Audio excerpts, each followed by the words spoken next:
आप दश महाविद्या का श्रवण कर रहे हैं। छठी महाविद्या त्रिपुर भैरवी। क्षीयमान विश्व के अधिष्ठान दक्षिणामूर्ति काल भैरव हैं। उनकी शक्ति ही त्रिपुर भैरवी है। ये ललिता या महात्रिपुर सुंदरी की रथवाहिनी है। ब्रह्मांड पुराण में इन्हें गुप्त योगिनियों की अधिष्ठात्री देवी के रूप में चित्रित किया गया है। मत्स्य पुराण में इनके त्रिपुर भैरवी, कोलेश भैरवी, रुद्र भैरवी, चैतन्य भैरवी तथा नित्या भैरवी आदि रूपों का वर्णन प्राप्त होता है। इंद्रियों पर विजय और सर्वत्र उत्कर्ष की प्राप्ति हेतु त्रिपुर भैरवी की उपासना का वर्णन शास्त्रों में मिलता है। महाविद्याओं में इनका छठा स्थान है। त्रिपुर भैरवी का मुख्य उपयोग घोर कर्म में होता है।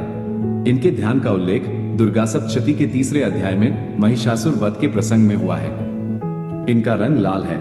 ये लाल वस्त्र पहनती हैं, गले में मुंडमाला धारण करती हैं और स्तनों पर रक्त चंदन का लेप करती हैं। ये अपने हाथों में जपमाला, पुस्तक तथा वर और अभय मुद्रा धारण करती हैं। ये कमलासन पर विराजमान है।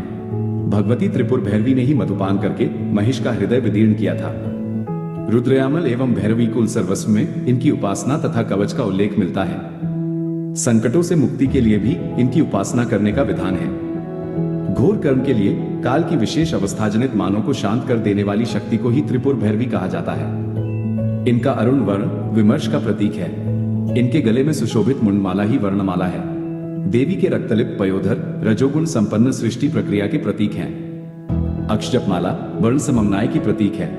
पुस्तक ब्रह्म विद्या है। त्रिनेत्र वेदत्रयी हैं तथा स्मृति हास करुणा है। आगम ग्रंथों के अनुसार त्रिपुर भैरवी एकाक्षर रूप प्रणव हैं। इनसे संपूर्ण भुवन प्रकाशित हो रहे हैं तथा अंत में इन्हीं में लय हो जाएंगे। आ से लेकर विसक तक 16 वर्ण भैरव कहलाते हैं तथा क से क्ष तक के वर्ण योनि अथवा भैरवी कहे जाते हैं। स्वच्छदोद्योत के प्रथम पटल में इस पर विस्तृत प्रकाश डाला गया है।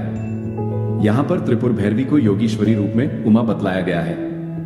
इन्होंने भगवान शंकर को पति रूप में प्राप्त करने के लिए कठोर तपस्या करने का दृढ़ निर्णय लिया था। बड़े बड़े ऋषि मुनि भी इनकी तपस्या को देखकर दंग रह गए। इससे सिद्ध होता है कि भगवान शंकर की उपासना में निरत उमा का दृढ़ निश्चयी स्वरूप ही त्रिपुर भैरवी का परिचायक है। त्रिपुर भैरवी की स्तुति में कहा गया है कि भैरवी सूक्ष्म वाक तथा जगत के मूल कारण की अधिष्ठात्री है। त्रिपुर भैरवी के अनेक भेद हैं, जैसे सिद्धि भैरवी, चैतन्य भैरवी, भुवनेश्वरी भैरवी, कमलेश्वरी भैरवी, कामेश्वरी भैरवी, षटकुटा भैरवी, नित्या भैरवी, कोलेशी भैरवी, रुद्र भैरवी आदि। सिद्ध भैरवी उत्तरामनाय पीठ की देवी हैं।